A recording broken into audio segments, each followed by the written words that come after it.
This is a topic that I really hate covering on this channel, but it's something we need to discuss. Medical assistance in death. Let's get into it.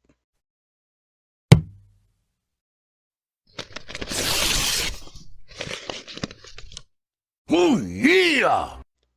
What's going on, ladies and gentlemen? Welcome back to The Fringe. This is a type of topic I really hate covering on this channel, but one that's very relevant in today's society in Canada. And when we look back to what's happened in Canada over the last few years, specifically during pandemic times, mental illness took a huge jump in this country. When you look at people suffering during lockdowns, people stuck in their homes, depression creeping up, anxiety creeping up. I've seen countless parents throughout my children's school who said their children now suffer from anxiety from simply being locked in their homes and not being able to socialize in critical stages of being a child, and namely the years from kindergarten to roughly grade 2. It's an ongoing problem in this country, and it seems that the Liberal government, well, they consistently like to bring out that, medical assistance in death is, or we'll just call it MAID at this point, is designed to make it easier for people with mental illness to cope with their illnesses. Because why should we invest money in psychologists? Why should we invest money into mental health facilities to help people through their problems or trauma? Why don't we just, show them the door and make it simple and get rid of people? This is all by design. And I really don't care if I get flagged on YouTube for this one. I don't care if the censors come after me. The shadow ban is already real, which, just a reminder, folks, make sure to hit that subscribe button and turn on your bell for notifications. The shadow ban has been real anytime we're talking about these kind of topics. So make sure you turn on your bell for notifications. Check back at the channel regularly to make sure you're getting all of our content. MAID. To me, I always looked at MAID as maybe a positive in some stance. And before everybody jumps down my throat, I'm just going to say that I think that, for people that are terminal, for people that are severely suffering, that really just have no way out, let's be honest, there's some really painful ways to have to go. And if a procedure like this were available for those that really just want to tap out, because it's going to happen anyways. I believe in humane treatment of people. I believe in quality of life. I personally, if I were going through some form of torture before the end of my days, that I'd rather go peacefully than in pain. But when it comes to this process and the government now expanding their procedures onto those with depression, saying it's a mental illness. I am manic depressive. I've been manic depressive my whole life. I also have severe social anxiety complex, which is part of the reason I have a hard time making eye contact with the camera when I film these videos. I have PTSD from extreme bullying growing up that resulted in daily violence. And I can tell you right now, had these programs have existed in my teen years, in my early adult years, in some of my darkest days, I can honestly say I probably would have signed up for it.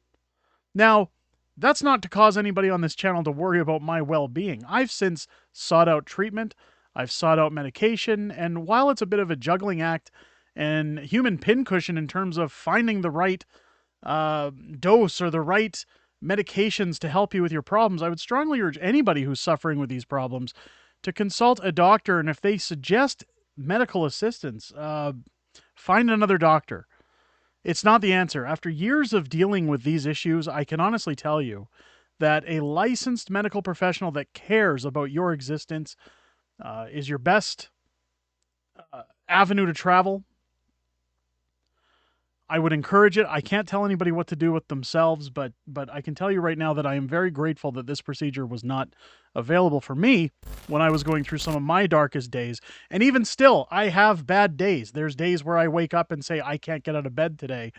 But when that day passes, there is another day. And there is a time where you kind of give your head a shake and say, boy, I'm sure glad I didn't give in to those nasty thoughts that I had. Wiretap Media showing out this tweet. The expansion of MAID for people suffering with mental illness is closely aligned with the bad guys from WW2's eugenics program. It's become hard to believe that Carolyn Bennett wasn't saying the quiet part out loud. And of course, she has this quote in this video. But why hear it from me? Let's hear what she had to say. I think it is totally irresponsible for the leader of the opposition to misrepresent what this means. All of the assessors and providers for MAID are purposely trained to eliminate people that are suicidal, are purposely trained to eliminate people that are suicidal. And so this is for... So you can hear the house erupting. Purposely trained to eliminate those that are suicidal. People who want to hit the old Alt F4 on their life. This is disgusting. This is absolutely disgusting. Big shout out to Carolyn Bennett for bringing up those words in Parliament. Of course, you hear the House again erupting. I'd advise everybody watching this video to call Carolyn's office and maybe request her resignation, since she has no respect for the human condition, I guess, is the I had to think for a second there of the nicest possible way I could say it. But if we look at this article again from the loopy CBC, they do have some statistics in here, and whether or not these statistics are pushed down, because we all know how the prostitutes like to play it. Let's take a look at what's being reported here, that the number of MAID Alt F4s jumped more than 30% in 2022. Sorry, I just don't like using those words. So I try to get around it, and it's not from a censorship point. This is a generally depressing thing to talk about, and I don't want to my apologies. But it's jumped more than 30% in MAID from 2022 just by having access. A new Health Canada report says the number of MAID procedures in 2022 was more than 30% higher than the last year prior. The MAID constituted 4.1% of all deaths in Canada last year, said the report, which was published on Tuesday. The report is a comprehensive overview of Canada's MAID law and its effects. The law is set to extend access to medical assistance to those who with sole medical condition is a mental illness in March of 2024. Experts and advocates who spoke with the CBC News questioned whether the growth rate and the percentage of deaths should be causes for concern. Some cited perceived gaps in the data. The report says that 13,241 people made a 31% jump over 2021. This is population control. That's all this is. 13,000, and that's before they expand it in 2024 to include mental illness and depression. What do you think those numbers are going to look like at the end of 2024?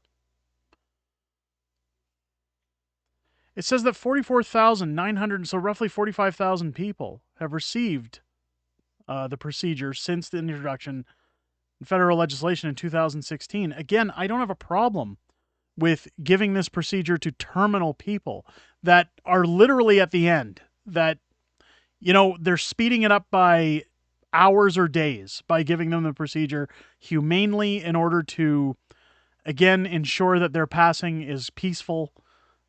I have no qualms with that. I have much issue with the reasons it's being pushed now. Rebecca Vachon, the program director at the nonpartisan Christian think tank, Cardis, described the year-over-year growth as alarming. Of course it is. To access MAID, an individual must have a serious illness, disease, or disability which causes irreversible decline and unbearable suffering that, quote, cannot be relieved under the conditions the patient considers acceptable. So it's up to the patient to consider it acceptable. No doctor needs to sign off on this. No psychologist needs to say, these people with depression could probably, you know, get some help, get some medication, counseling. Nope, someone can just walk in and say, I give up. And they'll say, right this way, sir/madam. We should be ensuring that we never get to the point because we have better care available, she said. Now, that is a debatable issue because, again, myself this year, I even said to my wife, you know, based on anxiety, even with my children, the anxiety they sometimes witness at home, I said, you know, it'd be good since we have benefits through my wife's company. I said it'd be good to maybe look into the kids just having access to someone to talk to other than us for their own mental health, to help them guide along, because if the services are there, we should use them. Now, when we spoke with our family practitioner, he was alarmed to let us know that, hey, there's people out there that get on about a 2-year waiting list right now because of COVID and backup. People putting their hands up. There's a 2-year waiting list. And he says often, if you go through him, a licensed family physician, looking for a therapist in Alberta, he says you'll be put on about a 2-year waiting list, and most of the times you will never hear back from them. They just hope that it goes away. Those were my doctor's actual words. They'll hope that it just goes away or you figure out something else. That's our current mental health program in this country. Well, at least in Alberta. I've been told in Manitoba, I have friends that, again, are looking for some form of assistance in mental health and being told that the waiting list is as long as 9 months. Probably the same procedures there as we see in Alberta. But that's depressing, that they don't even want to talk to you. They just want you to go away. So if that is the case, if that is the practice, what are we going to see when this is open up to people with mental illness that say, yeah, I got fired from my job. I've had a bad day. I just want to throw in the towel. Downey said she doesn't think, or sorry, Jocelyn Downey is a professor at Dalhousie University who researches end-of-life law. She says she was also a member of the legal team representing Lee Carter and other appellants in Carter versus Canada, the Supreme Court case which ruled people with grievous and irremediable medical conditions should have the right to ask a doctor to help them pass in peace. Downey said she doesn't think the year-over-year growth is unexpected or disturbing. That's alarming. When you have something that's illegal and it becomes legal, you're going to have an increase in the numbers, she said, and it's going to take a little while for the numbers to settle. I get that point, but that's still alarming. Downey also said that if the only people accessing this service are those with grievous and irremediable medical conditions, which is what the evidence shows, then it's not a bad thing to have more of that. Of course, we go down to what the critics say, and I don't want to wallow too much in it because, again, this video is long as it is, and it's depressing. And at this time of the year, as we near the holidays, it's not really something I really enjoy covering, but I think it's important with March creeping up on the horizon that we talk about this. Let me know what you guys think down below in the comments. Do you think that this is suitable to give to people? Do you think that this Carolyn Bennett should be contacted and told to resign from her post as an MP for saying that people are designed to eliminate those with mental illness? I mean, that is appalling. Let me know what you guys think down below. Do all the usual YouTube stuff, ladies and gentlemen. Like, share this out. Again, it's going to get shadow banned and sandbagged in the algorithm. Make sure to get it out there so people can hear what we're saying and what's going on here. Let me know your thoughts down below. Again, click your bells for notifications. Like the video, get us into the algorithm, and join us every Sunday here on the channel for our weekly wrap where we go live, talk about everything that's happened in the week prior, everything coming up in the week ahead, and a little bit of back and forth with the community. I can assure you we will not be talking about these things in our live streams. They're usually pretty happy and fun. It's always fun to get to know you guys outside of making these videos. Usually I end by saying I hope you enjoyed this video, but I don't see how that's possible. I just hope to catch you guys on the next one. Take care.